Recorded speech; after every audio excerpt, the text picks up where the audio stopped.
कृष्णाय कृष्णभक्ताय तद्भक्ताय नमो नमः। नमो महाभगन्नाय कृष्ण प्रेम प्रदायते कृष्णाय कृष्ण चैतन्य नाम्ने गौरतिसे नमः। हे कृष्ण करुणा सिंधु दीनबंधु जगत्पते गोपेश गोपिकाकांत राधाकांत नमस्ते। राधे वृंदावनेश्वरी वृषभानुसुते देवी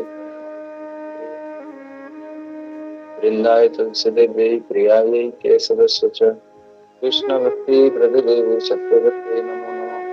श्री कृष्ण चैतन्य प्रभु नित्यानंद श्री अद्वैत गदाधर शिवासादि श्री गौर भक्तवृंद हरे कृष्ण कृष्ण कृष्ण हरे हरे राम राम राम। सबसे पहले मेरे गुरुपाद पद्म विष्णुपाद अष्टोत्तर श्रीधर गोस्वामी गुरु महाराज के अभय चरणारविंद में असंख्य कोटि ज्ञापन करते हुए गुरु महाराज के हित की कृपा प्रार्थना करता हूँ। तदुपरांत नित्य लीला प्रविष्णु विष्णुपाद अष्टोत्तर श्री श्रीमद भक्ति सिद्धांति गोस्वामी महाराज जी तथा नित्य लीला प्रविष्णु विष्णुपाद नारायण असंख्य कोटि प्रणिपात ज्ञापन करते हुए इसको के फाउंडर आचार्य अभय चरणारविंद जी के चरणों में असंख्य करता हूँ। तदुपरांत समस्त रूपानुगोड़े गुरु वैष्णव वृंद अनंत कोटि वैष्णव वृंद आप इनके सब लोग गुरु भ्राता गुरु भगनी माता सबको मेरा दंडवत प्रणाम। हे कृष्ण। तो किसी के मन में कोई भी प्रश्न आता नहीं है, लोग भक्त लोग कोई प्रश्न तो करते हैं ही नहीं और साथ ही साथ कोई उत्साह भी नहीं दिखा रहे हैं और टाइम पे भी आते नहीं है, रिकॉर्डिंग के ऊपर डिपेंडेंट होते हैं। तो काफी सारी चीजें हैं, फर्स्ट डिस्कस करते हैं। कोई प्रॉब्लम हो रहा है, आप लोग सत्र की शुरुआत से क्यों नहीं हमारे साथ जुड़ जाते? कोई दिक्कत है किसी को ये टाइम निकालना या फिर अगर इसको थोड़ा और लेट किया जाए ताकि सब लोग जुड़ पाए, ऐसा कुछ है?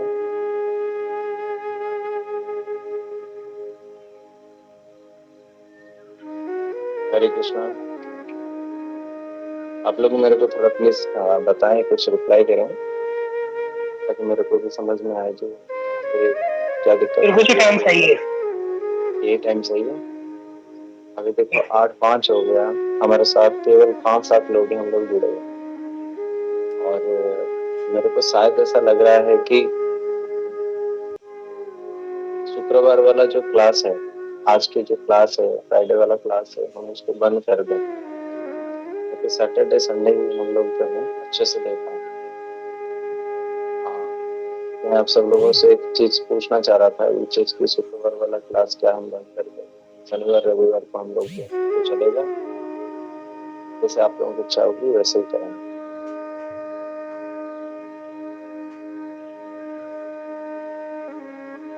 हरे कृष्णा। अभी धीरे धीरे भक्ति जुड़ रहे हैं। हाँ बताएं।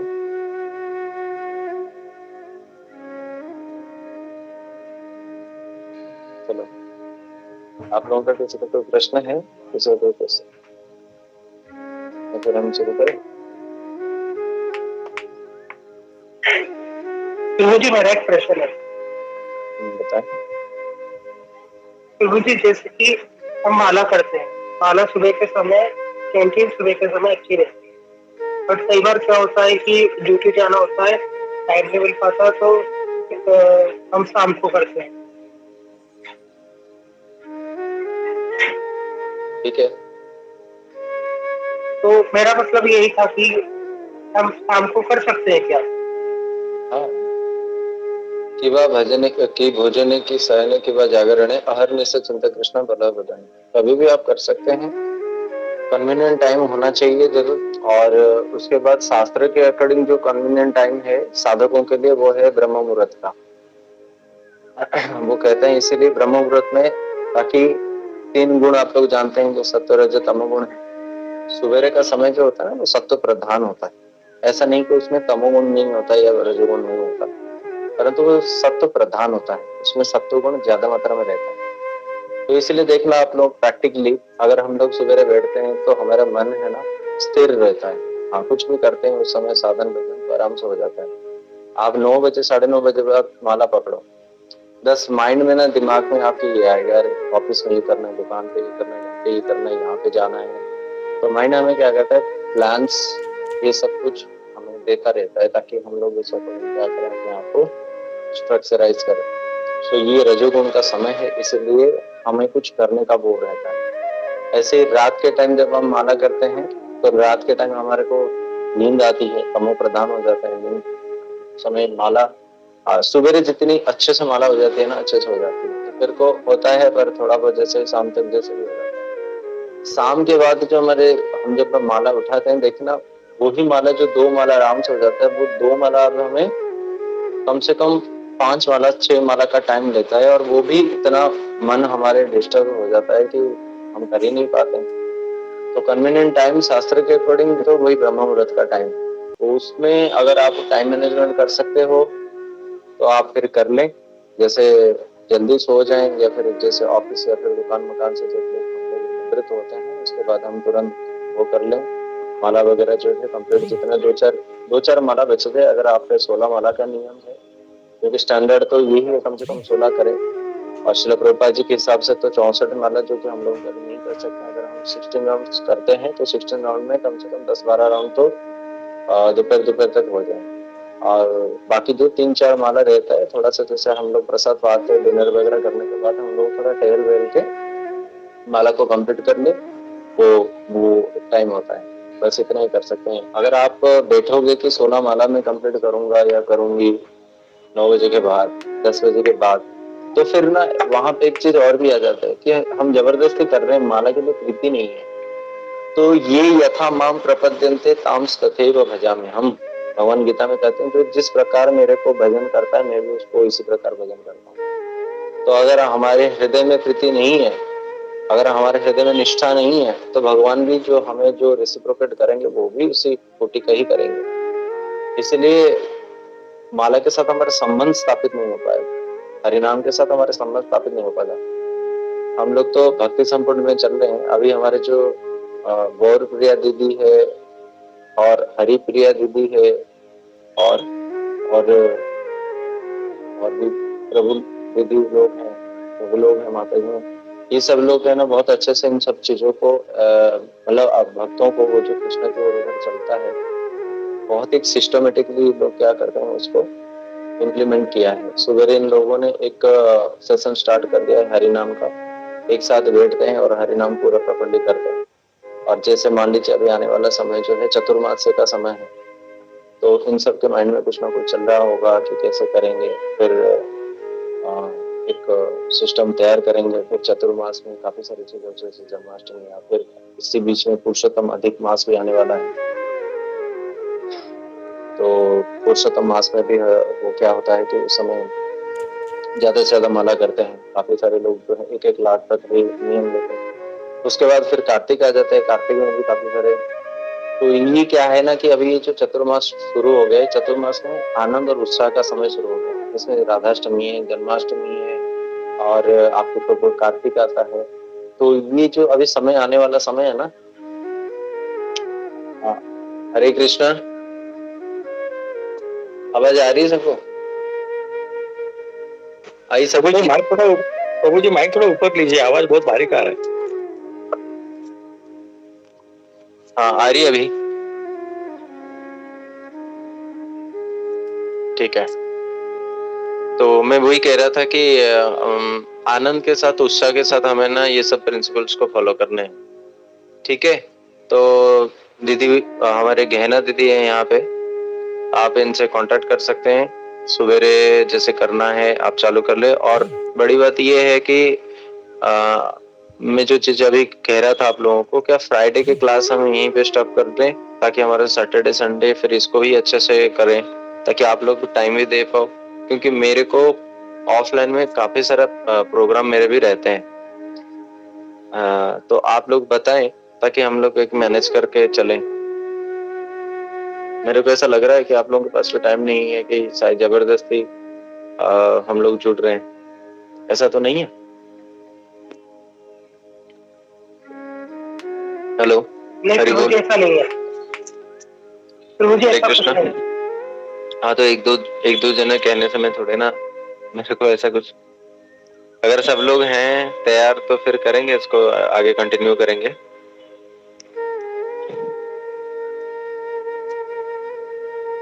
आप सब लोगों ने वो श्लोक याद किया?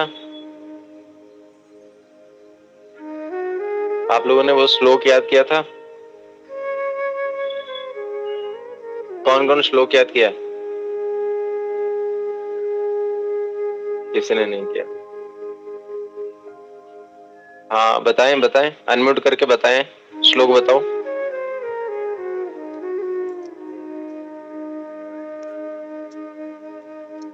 जिसको याद है बताओ, श्लोक बताओ।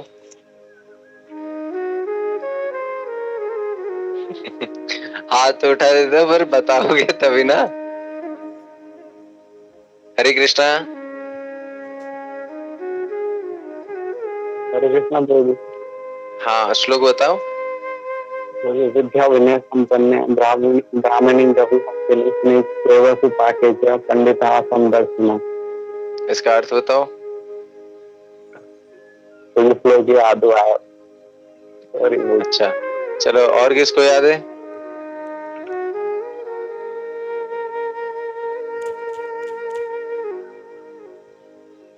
हरे कृष्णा और प्रभु। किसको याद नहीं है? हरे कृष्ण प्रभु जी। हाँ अभी हमारे माता जी बोलेंगे, देखो आप। हाँ माता विद्या जी। विनय संपन्ने ब्राह्मणे कवि हस्तिनी शूनिचे व स्वपाके पंडिता समदर्शिन। इसका अर्थ? मतलब है कि हाँ, इसका मतलब है कि जो पंडित जन हैं वो समदर्शी होते हैं, वो सब में एक ही तत्व को देखते हैं। जैसे विद्या विनय संपन्न ब्राह्मण, गवि मीन्स गाय, गाय जो सत्वगुणी है। विद्या विनय संपन्न ब्राह्मण है। गवि हस्तिनी मीन्स हाथी जो मूढ़ योनि है उसमें। विद्या विनय संपन्न ब्राह्मण गवि हस्तिनी शूनिचे व स्वपाकेच। शूनिच म्हणजे मीन्स कुत्ता जो तमोगुणी है। स्वपाक मीन्स कुत्ता, कत्ते का मांस खाने वाला चांडाल। उसमें भी वो एक तत्व को ही देखते हैं। जो महाभागवत होते हैं वही समदर्शी होते हैं। वो जहाँ भी देखते हैं, जिसे भी देखते हैं, जहाँ भी जाते हैं, बस अपने इष्ट को ही देखते हैं। तो महाभागवती समदर्शी होते हैं। हरे कृष्ण। और किसी को और कोई याद किया? जी प्रभु जी। बताएं बताएं, जल्दी जल्दी बताएं। विद्या विनय संपन्ने ब्राह्मणे गवि हस्तिनी सुनिचे व स्वपाके च पंडित समदर्शिना। इसमें ये भगवान कहते हैं। अर्थ याद है ना आपको? अर्थ पता है ना? हाँ हाँ हाँ हाँ, अर्थ ठीक है, याद है। ठीक, बहुत अच्छा है। और किसको याद है? हरि बोल। नरेंद्र जी बताओ।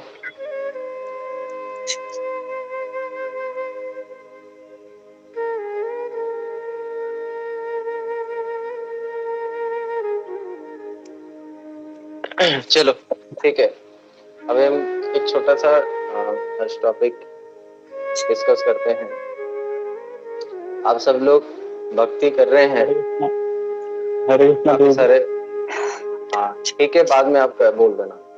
अब हम लोग जो है कुछ डिस्कस करते हैं।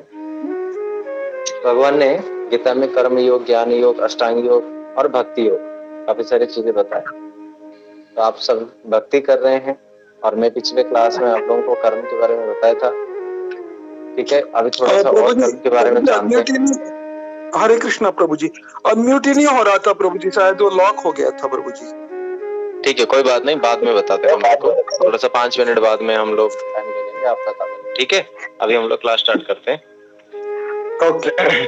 हाँ तो सब लोग हम लोग कर्म के बारे में जाना, और आज भी मैं थोड़ा सा आप लोगों को कर्म के बारे में बता देता हूँ। पिछली बारी किसी को कर्म के ऊपर कोई डाउट था? सबको समझ में तो आया था ना? मेरा ना क्या है एक्चुअल में बता देता हूँ आपको। थोड़ा हिंदी में मेरी प्रॉब्लम है, पर आप लोग थोड़ा कोशिश करना मेरी भावना को समझने के लिए। ठीक है, तो आप बताएं कर्म के ऊपर, फिर हम आगे चलते हैं थोड़ा सा। जो कर्म है वो कर्म होता किससे है? शरीर से, और भक्ति होती है आत्मा से। अब आत्मा शरीर से श्रेष्ठ है, इसलिए कर्म से श्रेष्ठ भक्ति है। ठीक है, इतना समझ में आ गया सबको? हाँ। अब कर्म वास्तव में श्रेष्ठ है या भक्ति श्रेष्ठ है, आज थोड़ा सा इसके ऊपर है ना विवेचना करते हैं। पहले तो हमने कर्म का लॉ पढ़ा था, कैसे हमें ये शरीर दिया जाता है, हैं? पहले मनुष्य जो जीवात्मा जो है भगवान की दो शक्ति अंतरंगा और बहिरंगा शक्ति के बीच में से तटस्थ शक्ति से उत्पन्न होता है, और वहां पे वो भगवान को देखता है। भगवान की धाम में भगवान परम भोक्ता है, पर वहां पे ना जीवात्मा सोचता है कि भगवान भोक्ता है, हम क्यों भोग नहीं करेंगे, इसलिए हमें भी भोग करना है। तो भगवान इतने दयालु है, उन्होंने क्या किया, हमारे लिए एक जगत बनाया। जिस जगत में हम लोग रह रहे हैं ना, ये जगत में हमें छोड़ा गया है कि जाओ तुम यहाँ पे भोग करो, और भोग करने के लिए कर्म करना जरूरी है, इसलिए हम कर्म करते हैं, और कर्म करके जो फल मिलता है उसी को भोग कहते हैं। सिंपल ये इसका अर्थ है। और कर्म का जो चक्र है वो चलता कैसे है? पहले आत्मा को एक स्थूल शरीर दिया जाता है जो कि प्रेरित करता है हमारे ये स्थूल इंद्रियां, जो आंख है, कान है, नाक है, जीवा है, त्वचा है, ये सब को वो लगाता है इस संसार की वस्तुओं में कि तुम इन चीजों को भोगो।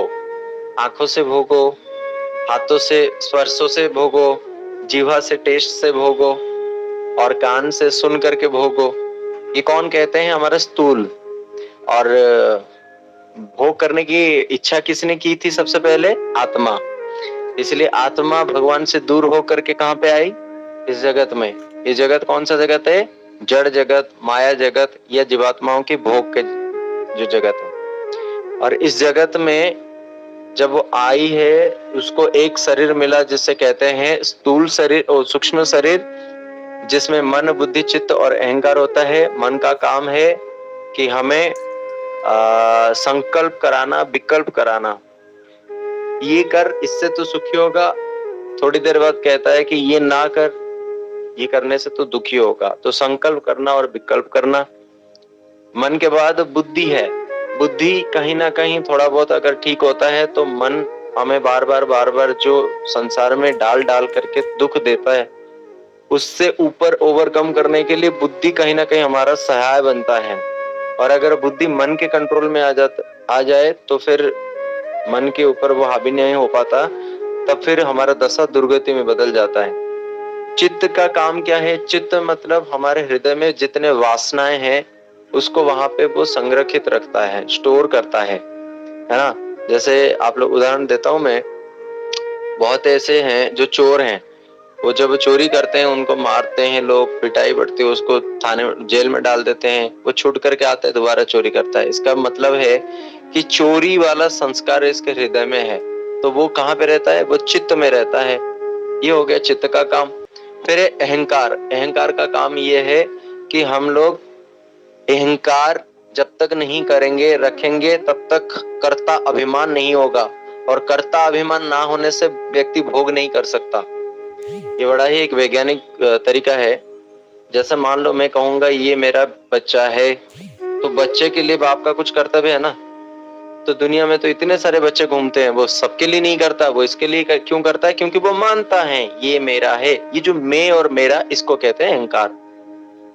ऐसे ही ये जितने भी मन, बुद्धि, चित्त और अहंकार है ना, इस जगत में हमें ये भोग कराते हैं। इसलिए ये सारे के सारे चारों के चारों जो है, जिसको पूरा मिला करके एक शरीर बनता है जिससे सूक्ष्म शरीर कहते हैं, ये अशुद्ध है। परंतु यही जब भक्ति में लगते हैं ये शुद्ध भी हो जाते हैं। यानी कि जो मन है, मन हमें कहाँ पे ले जाते हैं? भगवान के चरण में, साधु के संग में, गोविंद के दर्शन में, हरि की कथा में, व्रत करने में, माला करने में, सेवा करने में। तो ये शुद्ध हो जाता है। अभी ये अशुद्ध है क्योंकि माया के प्रति हमें प्रेरित कर रहा है मन। अब वही जो है किसमें डाल देते हैं? हमें भगवान की भक्ति में। तो ये फिर हमारे क्या बन जाते हैं? फ्रेंड बन जाता है। यही शुद्ध हो जाता है।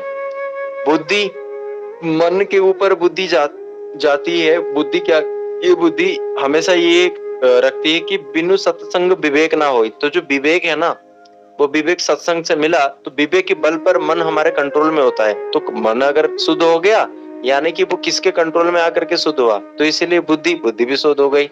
अब चित्त के अंदर अब दुर्वासनाएं नहीं है, मटेरियल कंटामिनेशंस नहीं है। अभी उस हृदय के अंदर क्या है, जो हमारे जो मटेरियल इम्पल्सेस है उससे ऊपर उठ के वो कुछ अच्छे संस्कार को कलेक्ट किया है और उससे अपने हृदय में डाला है। तो जो चित्त के अंदर क्या है, ना चाहने पर भी व्यक्ति चाहता है कि अरे भाई मैं भजन नहीं करूंगा, मेरे को माला नहीं करने हैं, पर फिर भी क्या होता है, वो माला करने जाता है, मंदिर में जाता है। तो ये यहाँ पे अच्छे संस्कार आने लग गए हैं, तो चित्त भी शुद्ध हो गया। ऐसे अहंकार भी शुद्ध क्या हो जाता है, अब हम कहते हैं मैं इसका बाप हूँ, मैं उसका बेटा हूँ, मैं इसका बॉस हूँ, मैं इसका पालनहार हूँ। पर उस समय क्या हो जाता है, मैं तो रहता है, मेरा भी रहता है, परंतु वो शुद्ध होकर के क्या हो जाता है, मैं कृष्ण का दास हूँ, मैं राम का दास हूँ, मैं भक्तों का दास हूँ। अहम गोपीर भक्तो पद कमलेव दास दासानुदास अहम तब भृत्य से भृत्य परिचारक भृत्य से भृत्य तिमाम स्मर लोकनाथ। तो ये जो अभिमान है ये सब शुद्ध हो जाते हैं। और उसी समय ही क्या होता है, जब हम स्थूल शरीर में होते हैं, ये शरीर भी तो हमारा जो स्थूल शरीर है, तो जब हमारा मन चित्त बुद्धि अहंकार सब शुद्ध हो गया, अब वो उसी का ही जो रिफ्लेक्शन हमारे इस स्थूल इंद्रियों के ऊपर पड़ता है।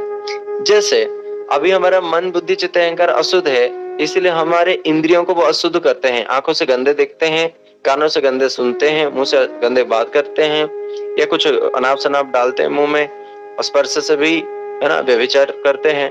परंतु जब वो हमें प्रेरित करेंगे अच्छे के लिए, तो ये सारे का सारा शरीर में हम लोग क्या करेंगे, भगवान की भक्ति, भगवान की सेवा करेंगे। तो हो गया ना, तब अंतर मन जब हमारा शुद्ध हो जाता है, तो हमारा बाह्य जो इंद्रियां भी कैसे हो जाते हैं, शुद्ध हो जाते हैं। और फिर उसके बाद क्या होता है, आत्मा भी शुद्ध हो जाती है। आत्मा तो वैसे शुद्ध है ही, है ना, परंतु वो आत्मा जो अभी बंधा हुआ था, किसके कारण, स्थूल और सूक्ष्म शरीर के कारण, वो भी शुद्ध हो जाता है। इसीलिए संसार में हमें डाला गया था, किसी लिए कि भोग करने के लिए तुम जाओ भोग करो, परंतु याद रहे भोग है एक अच्छी बात है। मतलब अगर भोग देखे जाए तो भोग करके व्यक्ति को सुख मिलना चाहिए, ठीक है ना। परंतु भगवान ने ये जगह तो बनाया कि जाओ भोगो, परंतु इससे भोग के अंदर है ना बहुत सारे इस प्रकार डिमेरिट हमें देखने के लिए मिलता है। जैसे आप देखो, भोग तो रहे हैं परंतु इसमें दुख मिल रहा है, और कल्पना हम सुख की करते हैं। हमने भोग क्यों किया था, दुख के लिए तो किया ही नहीं था ना। भोग करने जो हम कर्म किया किसके लिए किया, दुख के लिए तो नहीं किया, सुख के लिए किया था ना। परंतु हमें मिल क्या रहा है, दुख मिल रहा है। क्यों मिल रहा है, क्योंकि अगर हम इसी संसार में है तो ये संसार का नाम ही दुखालय है। तो जहां की वस्तु को उठा करके हम सोच रहे हैं कि सुखी हो जाएंगे, अगर वो वस्तु ही दुखों से भरा है तो फिर हम सुखी हो कैसे सकते हैं। इसी विज्ञान को ही तो भगवान समझाना चाहते हैं। अर्जुन के माध्यम से आज तक हमें जो भी गुरुवर्गों ने समझाया, वो क्या समझाया भाई, ठीक है, एक होता है थियोरिटिकली दिखा करके, चलो ये यहाँ पे ये गर्मी है, अब तुम्हारी ये शरीर है, तुम सोच रहे हो शरीर में सब कुछ सुखी हो सकते हैं। भाई शरीर को अगर तुम खाने ना दो तो लूज मोशन हो जाता है, अगर तुम ज्यादा दे दिया तो इंडाइजेशन हो जाता है, अगर तुम इस आंखों से ज्यादा कुछ देख लिया, फोन ज्यादा चला लिया तो दुख जाता है। अब वो सुख में बाधा पड़ रहा है ना, फोन चलाने किसको अच्छा नहीं लगता है, पर फोन चलाते चलाते आंखें दुख जाती है, सर में दर्द हो जाता है, और काफी सारी चीजें होते हैं। तो ये सब हम सुख के लिए करते हैं, पर हमें मिलता दुख है ना। ये तो थ्योरी हो गया। अब प्रैक्टिकल क्या है, प्रैक्टिकल भगवान ने ये बताया कि चलो ठीक है तुम भोगो, है ना, टेक योर टाइम लेकर के ही देख लो, एक एक्सपेरिमेंट कर लो। अच्छा एक्सपेरिमेंट तो छोड़ो, हम लोग तो इसी में रह रहे हैं ना, कितने जन्मों से हम भोग रहे हैं, परंतु भोगते भोगते भोगते प्रैक्टिकल करते करते करते करते भी क्या हमें समझ में आया, नहीं आया। इसीलिए इसको स्टॉप करने का क्या वो है, इसीलिए भगवान क्या कह रहे हैं कि देख ये सारे इंद्रियां कैसे हैं, ये आग की तरह है, और इनको विषय का देने का मतलब क्या है, उस आग में घी डालना है। क्या आग में घी डालने से आग बुझ जाता है या फिर और बढ़ जाता है, हृदय बुझ जाता है। आग में घी डालने से आग बुझ जाता है, नहीं है ना? नहीं तो बढ़ जाता है। जैसे हमारे प्रभु जी कह रहे हैं बढ़ जाता है, तो बढ़ जाता होगा। इसीलिए काम रूपेण कौन्तेय दुष्प्रेण अनलेन च, गीता में कहते हैं ये काम है ना, ये एक आ की तरह है। ये हमारे जो मुंह खोलता है ना आ, उसकी तरह है। कहते ये कैसा आ है? दुष्प्रेण अनलेन च, एक अनल अग्नि जिसको कोई कंट्रोल नहीं कर सकता है। जैसे वो दावानल है, जंगल में लगा हुआ अग्नि, वो कैसे बुझता है? या तो जो जंगल में आग लग रहा हो वो लगते लगते पूरा जंगल को राख कर देता है, और बीच में कोई नदी या दरिया कुछ आ जाता है तो वहीं पे वो जाकर के स्टॉप होता है। या तो फिर कई दिन तक खूब बारिश हो तब जाता है, या तो फिर जंगल जहां पे खत्म हो जाता है ना? ये तीन चीजें हैं जिससे दावानल को बुझाया जा सकता है। ऐसा तो कोई वैज्ञानिक तरीका नहीं है जो कि जंगल की अग्नि को बुझा सके, नहीं। तो ये भी हमारे वासना भी एक इस प्रकार दुष्प्रेण अनलेन, यानी कि जिससे कोई कंट्रोल नहीं कर सकता, है ना? एक ऐसा फायर है जिसको कोई भी एक्सटिंग्विश नहीं कर सकता, तो ऐसा आग है वो। और हम उस आग को बुझाने की वजह से बजाय हम क्या कर रहे हैं? उसमें और घी डाल रहे हैं। अब वो आंखों के माध्यम से डाल वो जाता है, और यहाँ पे जो हृदय है ना, इस हृदय के अंदर जो आग लगी है ना, इससे और घी चला जाता है। कहां से? आंखों के माध्यम से क्या? सीधा आग। अच्छा, कान के माध्यम से क्या जाता है? आग। अच्छा, शरीर के मुंह के माध्यम से क्या जाता है? आग। और है ना, ओ घी, ये जाता है, ये सब घी है, सब इन सेंसर्स के माध्यम से हमारा हार्ट में जाता है, ठीक है ना? अब हमें देना क्या चाहिए था? बुझाने के लिए क्या चाहिए था? घी डालना चाहिए था, पानी डालना चाहिए था?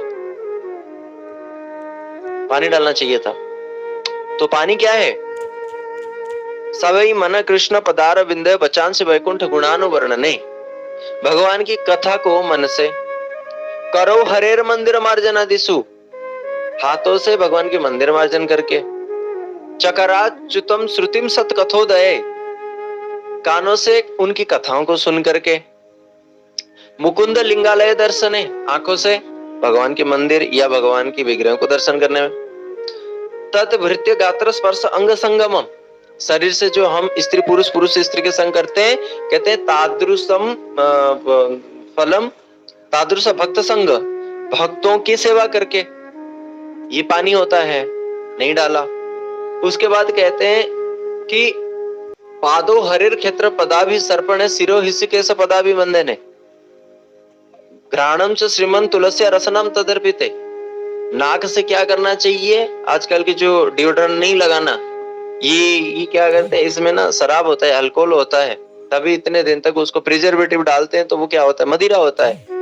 अब मदिरा तो हम पीते हैं तो इतना बढ़िया लगता है, और जब हम डालते हैं तो सूंघने में भी अच्छा लगता है, परंतु यहाँ पे वो आग की तरह काम करता है। 10 लोगों के सामने जाते हैं ना, तो मन में क्या आता है? अरे बढ़िया परफ्यूम मार के जाएंगे और बढ़िया सेंट इतर लगा करके जाएंगे, तो क्या होगा? 10 लोग हमारे ओर वो करेंगे। अब जब हम अपने ओर आकर्षित करते हैं, किस लिए करते हैं?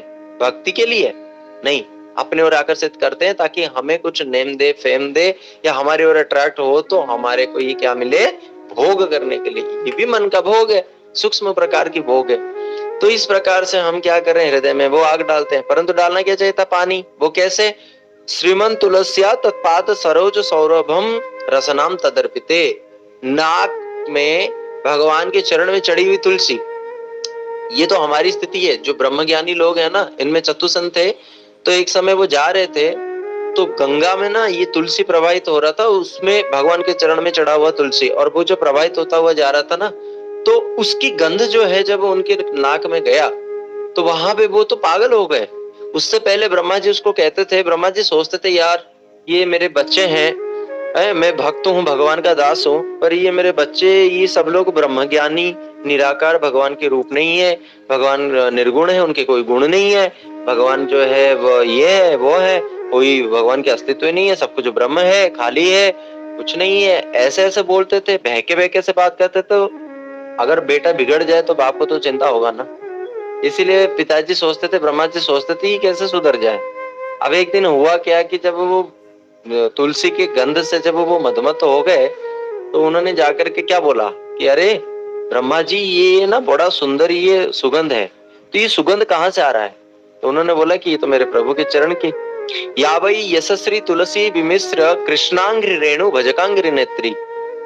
तो कृष्ण के चरण में अंग्री में, पदंग्री में जो चढ़ी हुई तुलसी है, उसकी जो सौरभ है, उसकी जो सुगंध है, वो जब इनके नाक में गया, इनकी जो ब्रह्म ज्ञान है ना वहां पे, वो सब कुछ कहाँ चित्तर चित्तर हो गया। और फिर जब जाके उन्होंने प्रश्न किया तो उन्होंने क्या बोला कि अब तुम आ गए सही ट्रैक पे, और तुम्हें अभी क्या करना चाहिए, जिसके चरण में चढ़ी हुई तुलसी का इतना सुगंध है, तुम उसकी सुगंध को जरा देखो जाओ।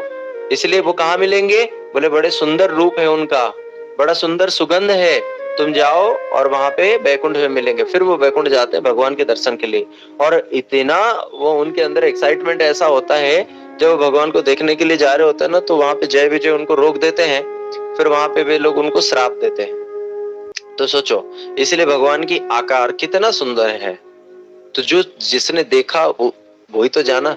इसलिए जो ब्रह्मवादी लोग हैं ना, ये बड़े फूटे भाग्य, इनका कपाल बड़ा मंद है। एक समय ठाकुर जी जब नंद बाबा के आंगन में, जब वो घुटमन या पेट के बल पे चलते थे, सीखते थे कुछ, तो वहां पे ना एक दिन बड़े, उस समय की जो आंगन के मतलब घर के दरवाजा दहलीज होते थे, वो बड़े ऊंचे ऊंचे होते थे, और ठाकुर जी इतने से, और ठाकुर जी चढ़ गए और पेट के बल पे वहां पे जाकर के वो हो गए, है ना, पेट के बल पे दहलीज के ऊपर जाके वो हो गए। अब उस तरफ जा नहीं पा रहे, इस तरफ आ नहीं पा रहे। तो वहां पे ना एक ऋषि थे, लोमेश ऋषि को साथ में लेकर के नारद जी आए, और नारद जी ने आकर के क्या बोला, बोला अरे, पहले तो हंसे, तो उन्होंने उनको देख करके हंस रहे हैं और रो रहे हैं, दोनों चीज एक साथ कर रहे हैं नारद जी। तो लोमेश ऋषि ने बोला भाई आप हंस भी रहे हो, रो भी रहे हो, दिमाग ठीक तो है, कल रात को नींद सही तो हुआ है ना? तो लोमेश ऋषि को नारद जी कहते हैं अरे मैं इसलिए हंस रहा हूँ क्योंकि देखो, जो भगवान सबको बीच दरिया में से और माया की इस जगत से, भव सागर से उठा करके जो ठाकुर जी और उनकी एक छोटा छोटा भक्त भी जिनको भव सागर से पार करा करके मेरे चरण तक, भगवान के चरण तक ले आते हैं, आज वो ही ठाकुर जी ना इस तरफ हो पा रहे ना उस तरफ हो पा रहे, तो कितने आश्चर्य की बात है। तो इसलिए मैं हंस रहा हूँ। तो बोले रो क्यों रहे हो?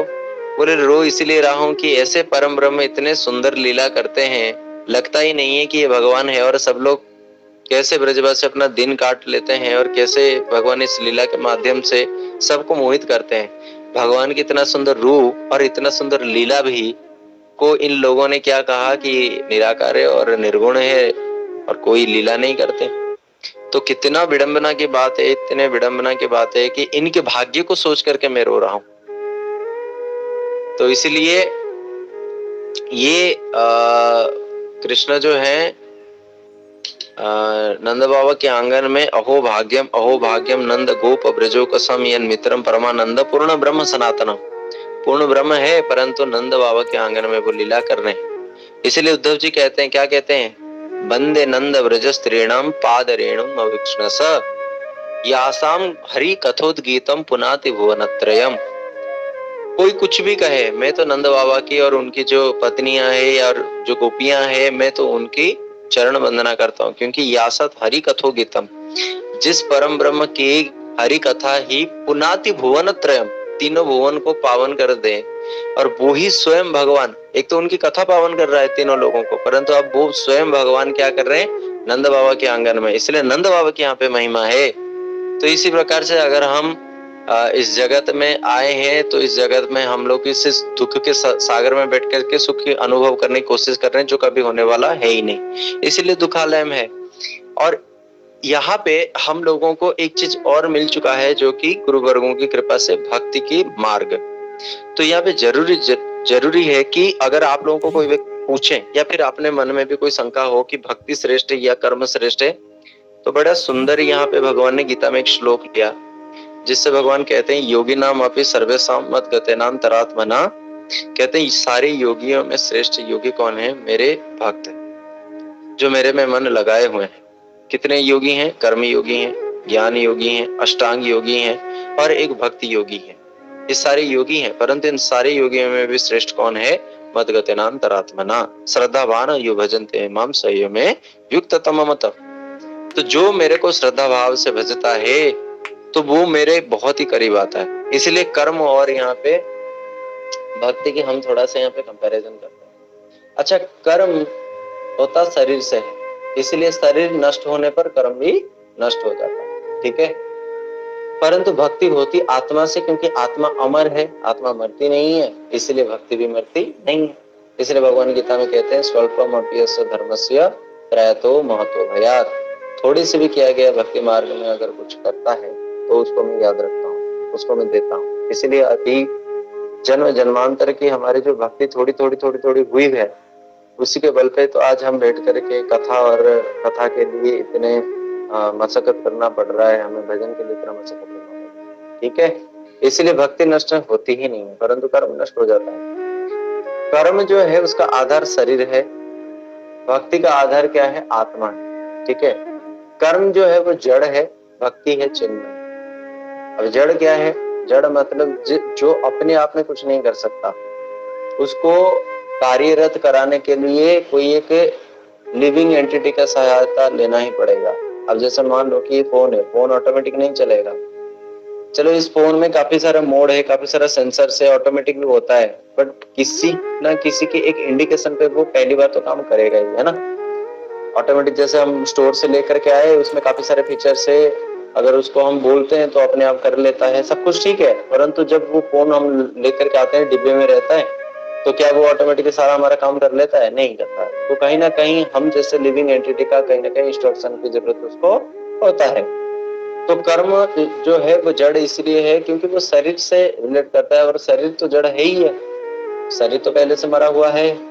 तो जड़ क्या है? जिसमें इच्छा शक्ति, क्रिया शक्ति और अनुभव शक्ति नहीं होता। जैसे ये पेन है, अब ये पेन अपने आप में इच्छा नहीं कर सकता कि मैं अपनी इच्छा से वहां चला जाऊं, वहां चला जाऊं। कुछ खा आया हूं, अभी आज जो है सैटरडे है, थोड़ा बाहर घूमे हूँ ना, आज फ्राइडे फ्राइडे तो थोड़ा घूमे हूँ, नहीं तो ये इच्छा नहीं कर सकता। ऐसे ही मेरे को बता देना, अगर आपको ऑडियो प्रॉब्लम हो तो एकदम से मेरे को बता देना। फिर क्रिया नहीं कर सकता, ये अपने आप में कोई क्रिया नहीं कर सकता। क्रिया मतलब कुछ करना, है ना, कुछ नहीं कर सकता। इस अगर मैं इसको पकड़ के ना लिखूं तो ऑटोमेटिक वो लिखता नहीं है। और अनुभव, अगर मैं इसको 10 थप्पड़ मारूं, है, तुमने मेरे साथ नहीं दिया, जब मैं लिखने वाला था तुम चले नहीं, है, तो अगर मैं इसको इस प्रकार बोलूं तो ये इसके अंदर कोई, है ना, कोई रियलाइजेशन नहीं है, कोई फीलिंग नहीं होगी, कुछ नहीं है, ठीक है ना। और ये तीन चीजें, या फिर अगर मान लो इसको मैं बहुत प्रशंसा किया, ओह वाह तो क्या चला यार, तो आज तो मतलब एग्जाम पेपर में मेरा बहुत साथ दिया यार तुमने मेरा, है ना, अगर तुम नहीं होते तो इसका ये भी नहीं कि थोड़ा हंस दें या खिल जाएं या थोड़ा अपना कॉलर ऊंचा कर दे, ऐसा कुछ होता है? नहीं होता, इसके अंदर कोई फीलिंग्स नहीं, ठीक है ना। तो इसी प्रकार से अगर देखा जाए तो क्या हुआ, ये एक जड़ वस्तु है जिनमें कॉन्शियस नहीं है, ओवरऑल में जिसमें कॉन्शियस नहीं है। और कॉन्शियसनेस के जो ये तीन एस्पेक्ट है ना, इच्छा क्रिया अनुभव ही होता है। अब जिनमें ये तीन चीज होते हैं वो है चिन्मय, यानी कि जिसमें अपने आप वो कुछ करता है और इच्छा भी करता है, और साथ साथ उसको कुछ बोलो तो अनुभव भी करता है ना। तो आत्मा में ये सारी चीजें हैं तो भक्ति भी है, और जो कर्म है, कर्म में ये सब चीजें नहीं है, इसलिए वो जड़ है। अच्छा, जड़ क्या है? फल दे करके निकल जाता है, परंतु भक्ति जो है फल देने के बाद भी साथ देती रहती है। कर्म का मतलब क्या है? जैसे मान लो मैंने किसी को दान किया, अब वो दान करके मैं निकल करके आ गया, तो वो जो दान का कुछ मेरे पास से इकट्ठा हुआ, वो भी कैसा हुआ कि मतलब मान लो कि मेरे को 1 साल तक स्वर्ग में रहना है, जो मैंने दान किया था उसके बदौलत तो मेरे को 1 साल स्वर्ग में रहना था, तो 1 साल ही हम रह पाएंगे, ठीक है ना, उससे ज्यादा बिल्कुल भी नहीं रह पाएंगे। परंतु भक्ति में ऐसा नहीं है। भक्ति में मान लो कि अगर मान लो अभी हम लोग ने एकादशी नहीं कर पाए, ठीक है ना, तो एकादशी अगर नहीं कर पाते तो हम कम से कम संकल्प कर लें कि अगला एकादशी करेंगे, उससे पहले हमें फल मिल जाए। अगर शुद्ध रूप में संकल्प करते हैं तो उसका फल भी हमें पहले ही मिल जाता है, ठीक है ना। जैसे काफी सारे लोग एकादशी करते नहीं है, मर जाते हैं, उनके घर परिवार उनको एकादशी करके दान कर देते हैं, उनको मिल जाता है वो, परंतु कर्म में ऐसा होता नहीं। सेकेंडली, कर्म जो है ना वो भक्ति के ऊपर डिपेंड करता है ना, बट जो भक्ति है ना वो किसी के ऊपर डिपेंड नहीं करता है, ये बिल्कुल स्वतंत्र है ना, ये बिल्कुल स्वतंत्र है। जैसे जैसे हम लोग कोई भी दान पुण्य आदि करने जाते हैं तो उसमें क्या होता है ना कि हमें क्या करना पड़ता है, पहले ऐसे नहीं कि हमने किसी को भी दे दिया ना, शास्त्र में जैसे बताया ऐसा दान करना चाहिए। अगर दान ऐसा नहीं होता ना तो फिर उसका वो नहीं होता। दान करने वाला जो व्यक्ति होता है उसका हाथ ऊपर रहता है, लेने वाला का नीचे रहता है। दान जब हम करते हैं सबसे पहले क्या करें, हम पहले अपना शुद्धि करें, आचमन करें, और फिर जैसे नियम है, कायदा कानून है, उसको भी फॉलो करें, तब जाकर के वो फल देता है, तो फिर वो नष्ट हो जाता है। ऐसे ही काफी सारी चीजें हैं, जैसे आप लास्ट दान करके आ रहे हो, सब कुछ सही चला, लास्ट में कुछ गड़बड़ हो गया तो वो भी खत्म हो जाता है। पर भक्ति में ऐसा नहीं है, बल्कि हाँ, भक्ति में क्या है ना कि आप जब दान मतलब कोई भी कर्म करते हैं, ये सब कर्म में आते हैं ना, दान करना, व्रत करना शरीर के लिए या सुख भोगने के लिए, तो उसमें क्या होता है कि जो कर्म है तो कर्म भक्ति के ऊपर डिपेंड करता है। कैसे? जैसे हम पहले आचमन किया, बिना आचमन के हम कोई भी संकल्प नहीं कर सकते हैं, तो आचमन में क्या आया, केशवाय नमः, नारायण नमः, माधवाय नमः, तो भगवान के नाम क्या है, भक्ति है ना। तो यहाँ पे भक्ति अगर नहीं करते तो कर्म हमें फल नहीं देते। बीच में भी काफी सारी चीजें भगवान के नाम या फिर कोई भी विष्णु भक्ति रिलेटेड, विष्णु की पूजा वगैरह, अर्चन वगैरह ये होता है कर्म मार्ग में भी, तो वो भी भक्ति का सहारा लेना पड़ा। लास्ट में त्वदीय वस्तु गोविंद तुभ्यमेव समर्पयत, ये कह करके जब तक हम पूर्णाहुति नहीं करते हैं तब तक होता नहीं है। यज्ञ दान पुण्य जितना भी कर रहे हैं ना हम सब, ये कर्म जो शरीर के लिए कि अगला जन्म में स्वर्ग में जाएंगे, अच्छा सब कुछ भोगेंगे, तो ये अगर इसमें भक्ति ना होना तो फिर ये हमें देते नहीं है, पहला होगा। परंतु भक्ति में ये सब कुछ चीजें नहीं है। आपको पता है क्या, हम जब भक्ति करते हैं तो देवताओं के लिए तो स्ट्रिक्टली मना ही कर दिया कि देवता जो है ये हमारे इस शरीर को कुछ देते हैं, इसलिए उनका नाम देवता जो देते हैं। परंतु वास्तव में उन देवताओं को भी देने वाले कौन है? कहते हैं भगवान है। इसलिए नंद बाबा इंद्र की पूजा कर रहे थे तो भगवान ने उनको क्या बोला कि वास्तव में देने वाले तो गिरिराज जी हैं, भगवान विष्णु है, तो विष्णु की पूजा करो, और विष्णु के रूप में गिरिराज जी स्वयं प्रकट है। तो इसलिए देवता बीच में जो है इनको हम लोग नहीं करते हैं। और इसमें क्या होता है कि हम देवताओं को भगवान की भक्ति की, जैसे भगवान की प्रसाद है उनको हम भोग लगा देते हैं, तो फिर वो देवता जो कर्ममय देवता हैं उनको भी क्या हो जाता है, भक्ति मिल जाती है। तो कहीं ना कहीं देवता भी हमारे ऊपर डिपेंड करते हैं, और कर्म में भी होता ही यही है। आजकल इतने नेचुरल कैलेमिटी, इतने सारे चीजें क्यों हो रहा है? क्योंकि पहले के जमाने में इतना सा कुछ क्यों नहीं होता था? क्योंकि पहले यज्ञ वगैरह होता था तो यज्ञ में देवताओं के नाम की आहुति डाले जाते थे। अब तो वो सब कुछ नहीं है, ब्राह्मण भी करते नहीं है, अग्निहोत्र नहीं होता, वो सब चीजें नहीं होता। और होता भी कैसे होता तब भी कोई काम का नहीं, क्योंकि कलयुग केवल नाम आधारा है ना। कलयुग में क्या है, सर्व पाप प्रणश्यनम, क्या है, क्या है वो श्लोक है ना, भागवतम के आखिरी वाला श्लोक है, क्या है वो श्लोक, नाम संकीर्तनम यस्यम सर्व पाप प्रणशनम प्रणामि दुख समनम तम नमामि हरिम परम। तो ये नाम संकीर्तनम यस्य है, तो ये सब कुछ तो भगवान के नाम से है। तो इसीलिए ये जो भगवान के नाम से हम जो भी आहुतियां वगैरह देते हैं देवताओं को, तो देवता तो हमसे और उल्टा पुष्ट होते हैं। तो कर्म मार्ग में अगर देखा जाए तो कर्म करते करते भी वो लोग भक्ति जब तक हम नहीं करेंगे तब तो वो लोग फल नहीं देते हैं, और वे लोग हमारे ऊपर उल्टा डिपेंडेंट होते हैं। और भक्ति मार्ग में कैसे है, हम कुछ करें ना करें पर गुरु वर्ग हमें क्या कॉजलेस मर्सी डाल देते हैं, अहितु की कृपा हमें हमारे ऊपर कर देते हैं। यहाँ पे तो हम जिनसे हमें प्राप्त होना है हम उनके ऊपर कई बार कृपा कर देते हैं, परंतु यहाँ पे क्या है, हम उनके ऊपर कृपा कर ही नहीं सकते, वे हमारे ऊपर कृपा करते हैं। तो भक्ति और भक्ति कर्म के अधीन होता ही नहीं है। भक्ति तो सर्वतंत्र स्वतंत्र है। या भक्ति महारानी आने के लिए भगवान भी ऐसे नहीं कहते हैं कि भाई भक्ति जो है तुम मेरे आज्ञा पे काम करना, नहीं, भक्ति महारानी भगवान से भी स्वतंत्र है, समझ रहे ना। तो इसीलिए ये एक बात है। अच्छा, कर्म मार्ग में ना बहुत सारे रूल रेगुलेशंस है, इसलिए कर्म में अगर उल्टा पुल्टा कुछ हो जाए ना तो फिर हमें तो बहुत वो चीज भुगतना पड़ेगा। आप लोगों ने त्वष्टा ऋषि की उदाहरण सुने होंगे, भागवतम के अंदर आता है। एक त्वष्टा ऋषि थे, उनका एक बेटा था, उनका नाम था विश्वरूप, ब्राह्मण थे, उनका 4 सर था। तो देवताओं ने उनको बुलाया कि हमारे इंद्र जो है, उन्होंने बुलाया कि हमारे जो है यहाँ पे यज्ञ कर दो, आए दिन ये असुर लोग हमारे ऊपर चढ़ाव कर देते हैं, उत्पात करते हैं, तो कुछ हमारा भी मंगल हो जाए। तो ये जो त्वष्टा ऋषि की जो ये पत्नी थी ना, तो ये ना असुर के यहाँ से उनका थोड़ा संबंध था, तो इसीलिए जो विश्वरूप थे, त्वष्टा ऋषि के पुत्र थे, तो असुरों का ऐसे इस प्रकार मामा टाइप का लगते थे। तो तो हुआ क्या है कि जब इनका 4 सर था, विश्वरूप जो त्वष्टा ऋषि के बेटे थे, जो यज्ञ करने आए थे इंद्र के यहाँ पे, तो वो क्या कर रहे थे, इंद्र के लिए तो आहुतियां डाल रहे थे, पर बीच बीच में वो क्या कर रहे थे ना, थोड़ा थोड़ा, क्योंकि उनके वो घर वाले लगते हैं ना असुर लोग, उनके नाम के भी कुछ कुछ डाल देते तो उनको भी शक्ति मिल जाता था।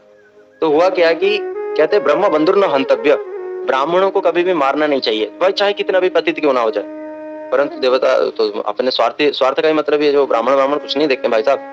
तो उन्होंने क्या किया, इंद्र ने उठाया तलवार, उनके चारों के चारों सर को काट दिया। जब काट दिया तो त्वष्टा ऋषि ने क्या किया, एक यज्ञ किया। तो यज्ञ में उन्होंने क्या किया, इंद्र शत्रु विवर्धस स्वरत परतोवा, कि ऐसा है कि मेरे को एक शक्ति चाहिए जिससे मैं जो ये हवन कर रहा हूँ उससे एक ऐसा पुत्र प्राप्त हो, उस पुत्र से क्या होगा कि वो इंद्र का वध कर दे, हैं, इंद्र का वध कर दे। परंतु हुआ क्या, क्योंकि कर्म था, है ना, ये कर्म था, ये भगवान की भक्ति के लिए तो कुछ कर नहीं रहे थे, अपना प्रतिशोध के लिए कर रहे थे, अपना मान सम्मान के लिए कर रहे थे। तो ये कर्म होता है, क्योंकि ये मान सम्मान इस शरीर जो है जड़ शरीर के लिए है, और ये जड़ शरीर में से जो भी उत्पन्न होगा वो तो सब कर्म में अंतर्गत होगा।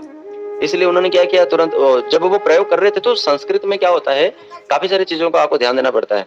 जैसे भगवान ने मैया को बोला, ना हम भक्षितो वानम्भ सर्वे मिथ्या विसंक्षण, है ना, मैंने मिट्टी नहीं खाई, ना हम भक्षितो वानम्भ। तो ना हम का एक अर्थ होता है ना जुक्त अहम, ना हम, मैं नहीं खाया। और ना हम अगर इसको जोड़ दिया जाए उसका एक अर्थ होता है, जिसका एक अर्थ होता है ब्रह्मांड। तो ब्रह्मांड का अर्थ भी ना हम है। अब जो ब्रह्मांड के लिए वो बताए, भगवान ने ये बताए कि देखो मैंने मैं मिथ्या कभी नहीं बोलता, यानी कि यहाँ पे नाहम का मतलब ब्रह्मांड है। तो मैंने मिट्टी नहीं खाई। अच्छा, भगवान क्या मिथ्या तो नहीं बोलते हैं? तो फिर उन्होंने मिट्टी तो खाए थे, तो फिर इसको कैसे सत्य हम करेंगे? तो भगवान कहते हैं मैंने मिट्टी कब खाई, क्योंकि मिट्टी अगर हम में अलग कहीं पड़ा हुआ होता तो उसको खाता तो वो खाना होता, वो तो पहले से ही मेरे अंदर है ना। पूरा ब्रह्मांड जब मेरे अंदर है, ब्रह्मांड के अंदर मिट्टी है, तो वो मेरे अंदर ही हुआ ना। तो फिर भगवान कहाँ पे यहाँ पे झूठ बोले? तो यहाँ पे संस्कृत का बड़ा जो है ना, यहाँ पे कहीं ना कहीं हम कंट्राडिक्ट में आ जाते हैं, इसीलिए क्योंकि हम इसको सदगुरु के आश्रय से नहीं समझ पाते हैं। इसलिए क्या होता है कि जब त्वष्टा ऋषि हवन किया तो उस हवन में संस्कृत का थोड़ा ऊंचा नीचा का वो रहना चाहिए। जैसे साम वेद में अलग प्रकार की स्तुति होती है, यजुर्वेद में अलग स्तुति है, क्योंकि भगवान अलग अलग इसमें स्वर बनाए हैं, है ना। जैसे हम पुरुष सूक्त मंत्र पाठ करते हैं तो उसमें अलग प्रकार के ओम सहस्त्र शीर्षा सहस्र, इस प्रकार तो हर चीज का अलग अलग होता है।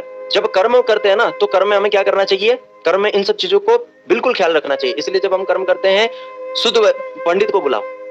आजकल शुद्ध पंडित होते नहीं है। अब शुद्ध पंडित के जो आधीन में ना उसका शुद्धता रहता है, और शुद्धता के आधीन में उसका मंत्र काम करता है, और मंत्र का आधीन में ही देवता लोग रहते हैं, और देवता लोग जब प्रसन्न होते हैं तब जाकर के वो फल देते हैं। इसलिए पहले जमाने में जब भी पंडित लोग हवन करते थे, ब्राह्मण हवन करते थे, तो हवन को जलाने के लिए मैचेस लेकर के नहीं आते थे, और क्या करते थे, मंत्रों से अग्नि प्रज्वलित करते थे, और उसमें जैसे ही अग्नि में कुछ डाला तुरंत जो है अग्नि तुरंत वहां पे फल प्रदान करते थे, है ना। आप लोगों ने सुना होगा, जैसे रावण था, रावण ने क्या किया, अग्नि में डाल रहा था, तो अग्नि में ना जब हम स्वाहा करते हैं ना तो दो चीजें वहां पे लगाते हैं। जैसे अग्नि की दो पत्नी है, एक स्वाहा और दूसरा है स्वधा।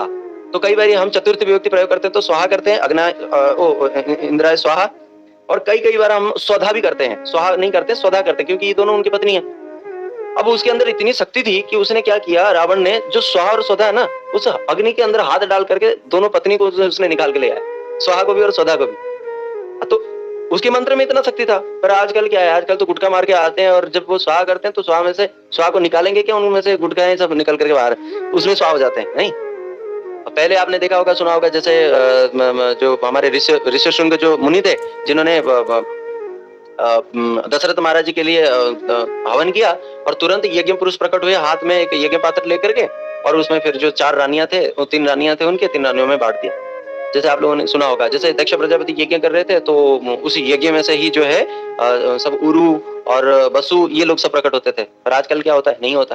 क्यों? क्योंकि हम ब्राह्मणों के अंदर शुद्धता नहीं है, नहीं समझे। इसीलिए जब ये थोड़ा सा उनको ना ऊंचे स्वर में बोलना था कि इंद्र शत्रु विवर्ध्वस स्वरत, इंद्र शत्रु विवर्ध्वस, इतना ही बोलना था उनको। पर उसमें ना अगर हम ऊपर की स्वर में बोलते हैं, स्वर का यहाँ पे है, यहाँ पे वर्ण के में कोई गलती थी ही नहीं उनका। मतलब अगर मान लो कि हाँ ठीक है, यहाँ पे कोई मात्रा गड़बड़ हो जाती है, या फिर एक शब्द या फिर एक अक्षर कहीं गड़बड़ हो गया, बोलने में दिक्कत हो गई, कोई जो है वर्ण में व्यवधान आ गया, ऐसा कुछ भी नहीं था। वो पूरा का पूरा लाइन एज इट इज बोला था त्वष्टा ऋषि। पर हुआ क्या कि उनको बोलना था ऊपर और उन्होंने बोल दिया नीचे। तो संस्कृत के हिसाब से समास होता है, बहुब्रीहि समास होना था और कोई दूसरा समास हो गया। तो उनका जो फल था ना, क्या था, उनका कामना क्या था कि ऐसा एक बेटा जन्म हो जो कि इंद्र को मार दे बड़ा होके। पर उन्होंने ऐसा बोला, बेटा तो हुआ, बड़ा भी हुआ, पर उल्टा हो गया कि इंद्र शत्रु बढ़े। उसका अर्थ ये निकला इंद्र का जो शत्रु हो वो बढ़ जाए, पर इंद्र इसको मार दे। अब हुआ क्या, उल्टा हो गया कि बाद में इंद्र ने इसको मार दिया। तो इसका मतलब क्या हुआ, कर्म में अगर कहीं के थोड़ी सी चूक हो जाए, गलती हो जाए, तो फिर हमें क्या मिलता है, उल्टा फल मिलता है। आप लोगों ने एक राजा का नाम सुना होगा, उन्होंने ना एक यज्ञ किया था। उस यज्ञ में काफी सारे कलश हुआ करते थे। तो वो यज्ञ में क्या होता है, जो यजमान होता है ना, उसको उसमें सोना होता है, उसी यज्ञशाला में रात को सोना होता है। जब रात को सोए थे तो इतने में क्या हुआ कि उनको प्यास लगी और यज्ञ के एक मटका के पानी उठा के गलती से पी लिया उन्होंने।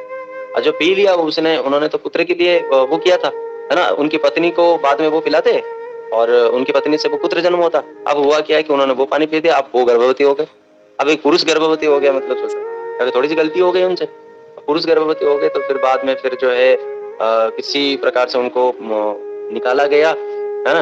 और फिर बाद में इंद्र आए, फिर अपना जो अंगूठा है ना, इंद्र की जो अंगूठा है, जो थंब है, ये थंब में ना उनका अमृत रहता है, तो इसलिए उनको चुसवाए उसको, है ना। इसलिए उनका नाम आगे चल के मंधाता पड़ा। ये मंधाता ऋषि का स्टोरी है। ये कैसा हुआ था, ये भी कर्म से व्यवधान होने के कारण। पर भक्ति में क्या है, भक्ति में उल्टा देखो, कर्म में। और भाई बहुत सारे उदाहरण है, हम पुराण में आता है ना।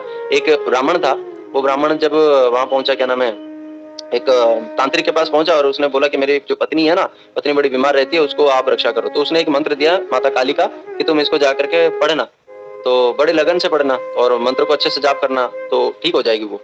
तो उसने मंत्र दिया, काल भैरवीम रक्षति, काल भैरवी जो है वो रक्षा करे।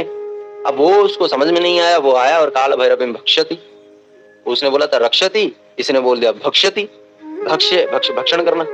अब वो वहां पे जब उसका मंत्र सिद्ध हुआ, माता ने ये नहीं देखा, ना आर देखा ना ता, माता पूरा चीर फाड़ के आई और उसने क्या किया, भक्षति, टपक खा गई उनको। देखो सब उल्टा हो गया ना। तो इसलिए कर्म में ये चीज है ना, ये डिसएडवांटेज है। पर भक्ति में उल्टा है।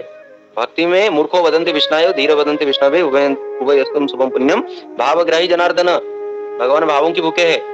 आप लोगों को देखा होगा जो वाल्मीकि जी थे, वाल्मीकि जी ने क्या बोला, और राम नाम नहीं आ रहा था, है? उल्टा नाम जपत जग जाना, वाल्मीकि भय ब्रह्म समाना, नाम ले तब सिंधु सुखाई, विचार करह सुमन मन माई।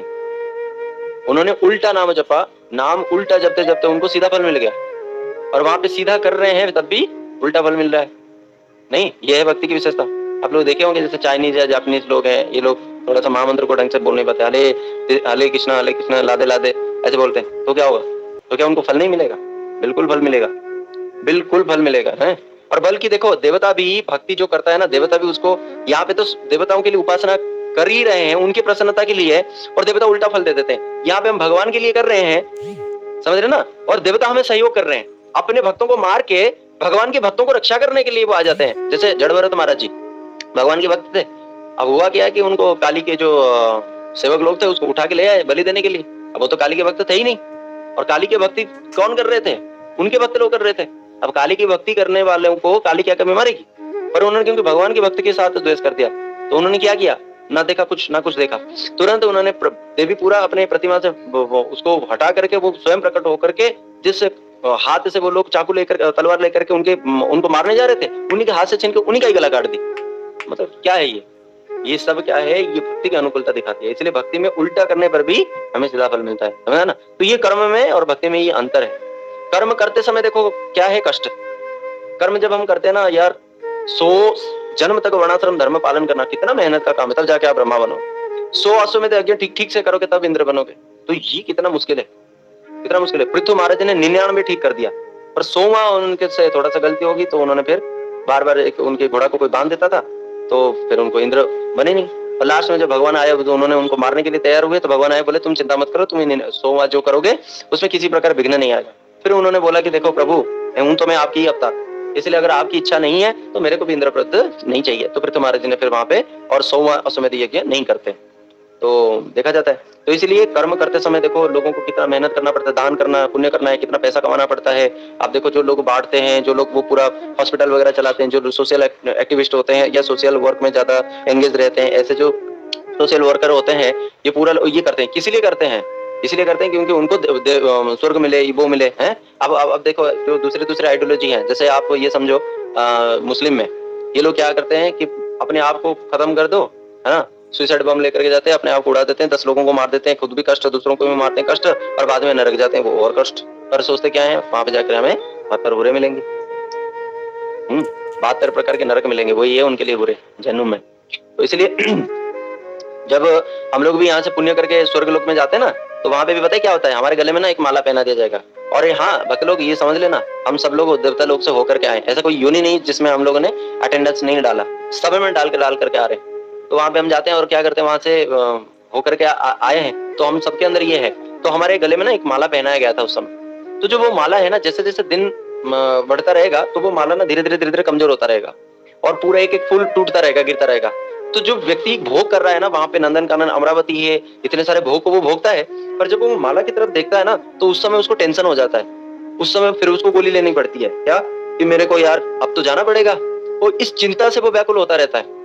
पर भक्ति में देखो क्या है, भक्ति में हम लोग नाचते हैं, कूदते हैं, अच्छा प्रसाद पाते हैं, प्रभुपाद जी की सेवा करते हैं, गुरुवर्गों की सेवा करते हैं, तो कितना आनंद है। इसलिए भक्ति विनोद ठाकुर कहते हैं, अरे जब हम सेवा करते हैं ना, तो सेवा में देखना, किस दिन मान लो आपने खूब सारा सेवा किया, मंदिर में पूरा मंदिर मार्जन किया, ठाकुर जी को श्रृंगार किया, भक्तों के लिए रसोई बनाए, आप जब बैठते हैं ना रात को, आहा क्या आनंद आता है। कभी उत्सव वगैरह, क्यों हमारे प्रभुपाद जी ने क्यों ये उत्सव वगैरह फेस्टिवल वगैरह बना, क्योंकि एंगेज रहेंगे ना, तो एंगेज रहने पर काफी सारे भक्त लोग ये कहते हैं, प्रभु जी हमारे जीवन में ना कुछ ना कुछ एक्टिविटी होना बहुत जरूरी है। कारण क्या है कि हम लोग एंगेज होते हैं। भाई एंगेज होने में कौन से सुख है, परंतु सुख मिल रहा है, प्रैक्टिकल है ना, इसको मैं शब्द में बता नहीं सकता, आप लोग अपने हिसाब से समझ लो। दूसरा, ये तो भक्ति में दुख में भी सुख मिल रहा है, और भक्ति में सुख में तो सुख ही है।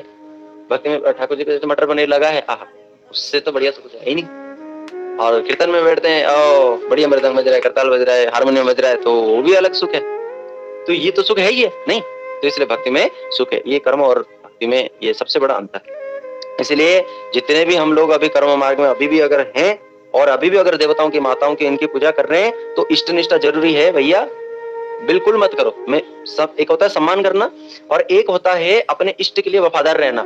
जो हम लोग अगर सेवा पूजा करते हैं, अभी कुछ समय पहले मेरे पास एक बहुत सुंदर एक मृणाल माता जी हैं, वो उन्होंने मेरे को बताया था कि प्रभु जी हम देवताओं को अगर नहीं करते, देवताओं को करें तो फिर क्या होगा, क्योंकि देवता है तीनों गुणों के अधीन, तो उनसे जो फल मिलेगा ना हमें, वो भी हमें गुणों में बांधेगा। और भक्ति कैसी निर्गुण है, तो निर्गुण इन गुणों से ऊपर लेकर के हमें जाता है, इसलिए हमें इन तीनों गुणों में नहीं रहना। इसलिए देवताओं से जो चीज हमें मिलेगा वो तो कहां से मिल रहा है, भगवान से मिल रहा है।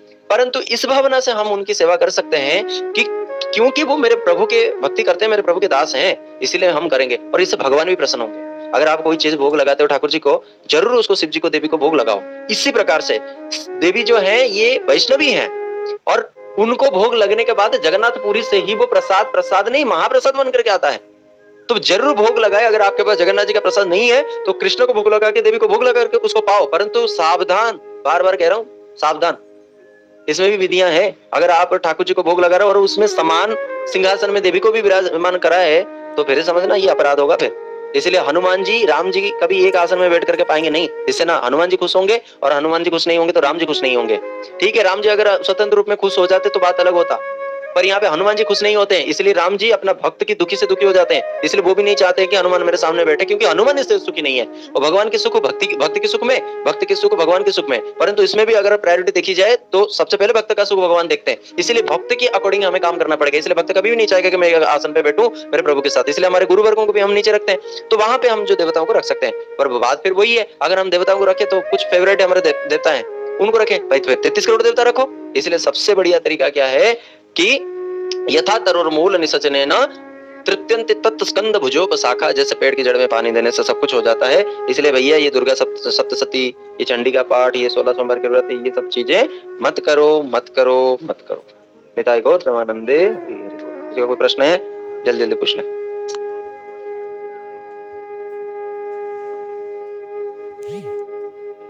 बोधी का जीता था।